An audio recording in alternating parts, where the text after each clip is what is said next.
जय हिंद दोस्तों, एक बार फिर से आप सभी का स्वागत है आपके अपने चैनल खाकी टाक में। मैं हूं आपका दोस्त आपका भाई अनुज सिंह, लेकर आया हूं आपके लिए एक और इन्फॉर्मेटिव वीडियो। आरपीएफ कांस्टेबल के एग्ज़ाम के लिए प्रतीक्षा हो रही है कि कब इसका ऑफिशियल नोटिस जारी होगा और ये पता चलेगा कि आपका एग्ज़ाम एक्चुअली कब होने वाला है। एसआई का एग्ज़ाम तो हो चुका है और एसआई के एग्ज़ाम से बहुत कुछ क्लियर हो गया है कि अब एक्चुअल जो आपकी मेरिट है या जो आपका कंपटीशन है वो कितना होने वाला है। कंपटीशन का लेवल बढ़ा है या फिर घटा है लास्ट वाली वैकेंसी से। आज इन बातों को क्लियर करेंगे। एक नोटिस भी वायरल हो रही है जिसमें बताया जा रहा है कि आपका एग्ज़ाम कब से होने वाला है।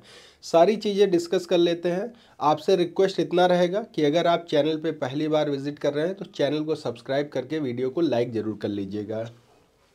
तो आइए जानते हैं। सबसे पहले हम बात कर लेते हैं एसआई एग्ज़ाम के बारे में। एसआई का जो एग्ज़ाम हुआ है इसमें आप जान रहे हैं कि जो 50% का जीएस है यही 100% खेल आपका करेगा सिलेक्शन में। ये बातें पहले से ही मैं बताता चला आ रहा हूँ, आज भी यही बातें कह रहा हूँ कि जो 50% क्वेश्चन जो आपका ये है 50 क्वेश्चन जो इसमें जीएस के हैं यही सारे आपके मेंटेन होने वाले हैं। मैथ का एक सेट पैटर्न होता है, रीजनिंग का एक सेट पैटर्न होता है, उसके अकॉर्डिंग आदमी अपनी तैयारियों को कर लेता है।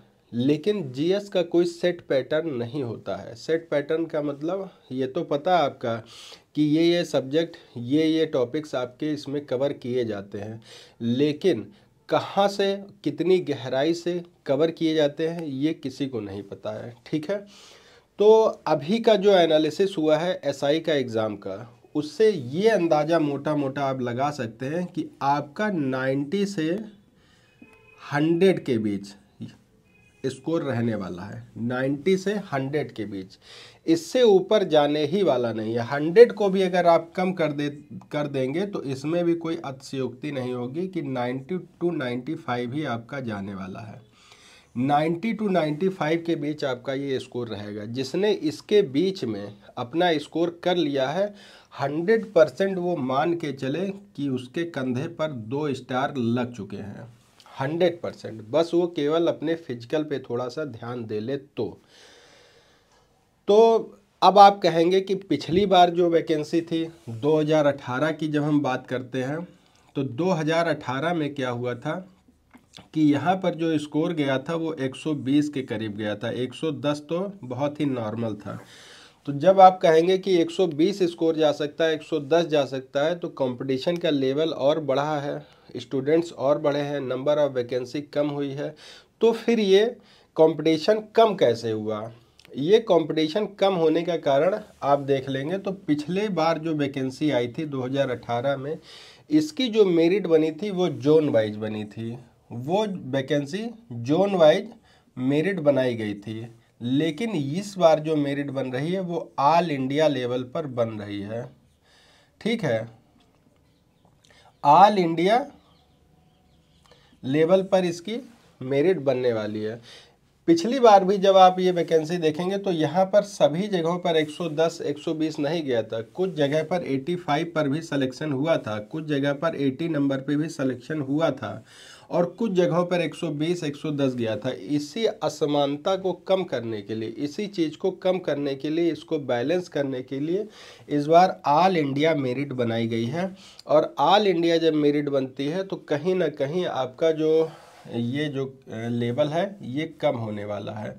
तो 90 से 95 के बीच में आपका सिलेक्शन होगा, 100% ये बातें क्लियर है। और सेम यही चीज़ आपको देखने को मिलेगी कांस्टेबल के एग्ज़ाम में। कांस्टेबल में भी कैटेगरी वाइज अगर हम थोड़ा प्लस माइनस 2-4 नंबर का ले लेंगे, वरना यही 90 से 95 के बीच आपका कांस्टेबल का भी कट ऑफ रहने वाला है। अब हम बात कर लेते हैं कि आपका एग्ज़ाम एक्चुअल कब होगा, क्योंकि इस संबंध में कई तरीके की नोटिस वायरल हो रही है, कई तरीके की चीज़ें यहाँ पर बताई जा रही हैं। सबसे पहली नोटिस जब आप देखेंगे तो सबसे पहली नोटिस के अकॉर्डिंग मैं आपको बता दूं, कुछ चीज़ें क्लियर कर दूं।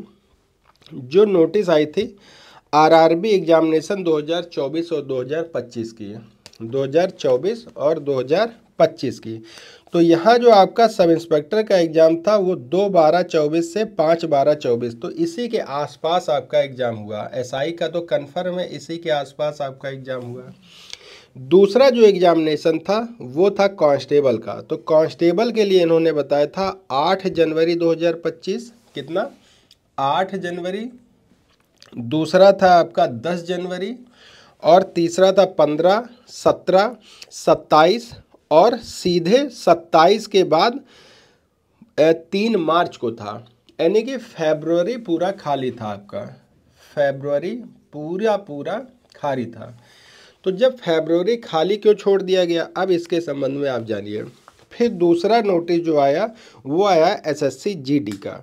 एसएससी जीडी का जो एग्जामिनेशन है वो आपका टोटल फरवरी में है।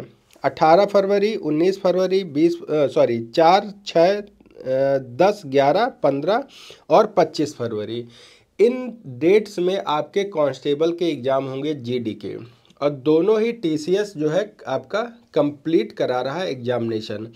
तो ये मान के चलिए कि अभी इससे पहले जब ये नोटिस आरपीएफ वाला आया था, रेलवे का, आरआरबी का, तब तक जो है एसएससी जीडी कांस्टेबल का नहीं आया था कुछ, लेकिन फिर भी फरवरी को खाली छोड़ दिया गया था। फरवरी को खाली इसलिए छोड़ा गया था क्योंकि ये पता था कि एसएससी जीडी का जो एग्ज़ाम है वो फरवरी में होने वाला है। तो इस हिसाब से आप मान के चलिए कि आपका जो एग्ज़ाम है वो कहीं ना कहीं 8 जनवरी से हो सकता है। यहाँ पर 100% श्योरिटी नहीं है, लेकिन 8 जनवरी से आपका एग्ज़ाम हो सकता है। अभी भी आपके जो फॉर्म का स्टेटस है वो दिख नहीं रहा है, अभी भी आपके फॉर्म का स्टेटस शो नहीं हो रहा है, आपके फॉर्म का स्टेटस दिख नहीं रहा है।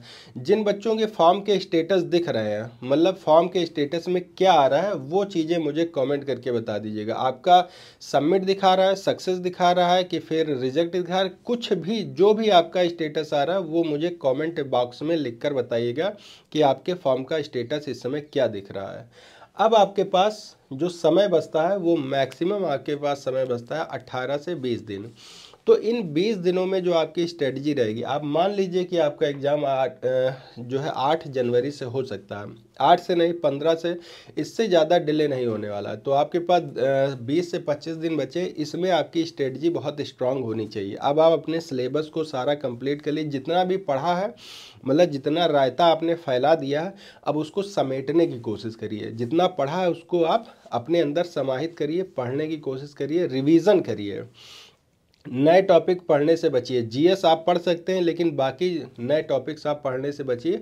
और जितना आपने नोट्स बना रखे हैं, अपने कवर कर रखे हैं, उन सब चीज़ों को अब आप समेट सकते हैं। ठीक है, तो आपके एग्ज़ाम की डेट अब क्लियर हो चुकी है। मोटा मोटा आप मान के चलिए कि एग्ज़ाम की डेट आपकी क्लियर है। इसमें अगर कोई आपको डाउट हो रहा है तो आप मुझे कमेंट कर दीजिएगा, 100% आपके सवालों का जवाब देता हूं। अपनी तैयारियों को बेहतर ढंग से करते रहिए, अपना सपोर्ट, अगर आप चाहते हैं मुझसे कुछ पूछना, मुझसे कुछ जानना, बड़े भाई की तरीके से मैं आपको हमेशा गाइड करता रहा हूं, हमेशा आपके साथ रहा हूं। चलिए मिलते हैं एक और इन्फॉर्मेटिव वीडियो के साथ, तब तक आप सभी को जय हिंद, जय भारत।